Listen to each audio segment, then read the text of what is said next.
ইলিশ রক্ষায় ভোলার পদ্মা ও মেঘনা নদীতে চলছে অভিযান। এ নিয়ে বিস্তারিত জানাতে যুক্ত হচ্ছেন সহকর্মী ছোটন সাহা। ছোটন, জেলেরা নিষেধাজ্ঞা মানছে কিনা এ বিষয়ে আমাদের জানাবেন।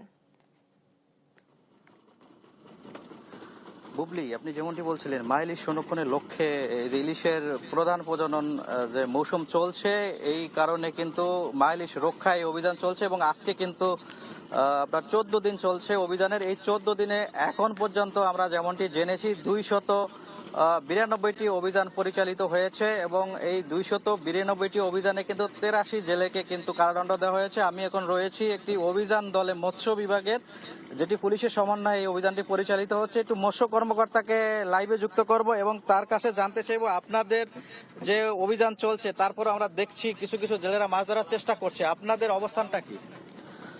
আমাদের অবস্থান হচ্ছে মা ইলিশ রক্ষায় আমাদের কার্যক্রম পরিচালিত হচ্ছে এবং জেলেরা যেন নদীতে না নামতে পারে তার জন্য সার্বক্ষণিক নদীতে আমাদের টিম টহল দিচ্ছে এবং আমাদেরকে বাংলাদেশ পুলিশ, কোস্টগার্ড সার্বক্ষণিক সহযোগিতা করছে। তারপরও যারা আসলে পেটের দায়ে যারা জেলেগুলো যেগুলো নেমে যাচ্ছে তাদের জন্য তাদেরকে আমরা আসলে মোটিভেশন দেওয়ার চেষ্টা করছি, তারা যেন নদীতে যেন না নামে। ধন্যবাদ।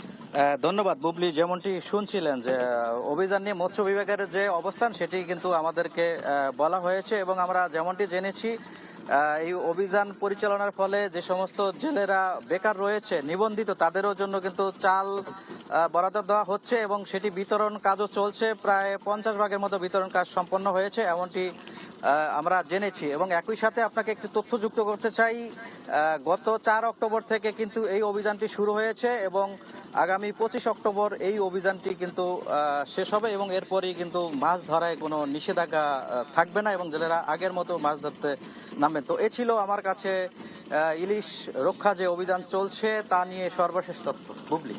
ছোটন, আপনাকে ধন্যবাদ। দর্শক, মা ইলিশ রক্ষায় ভোলার পদ্মা ও মেঘনা নদীতে চলছে অভিযান, এ বিষয়ে বিস্তারিত জানাচ্ছেন আমাদের সহকর্মী ছোটন সাহা।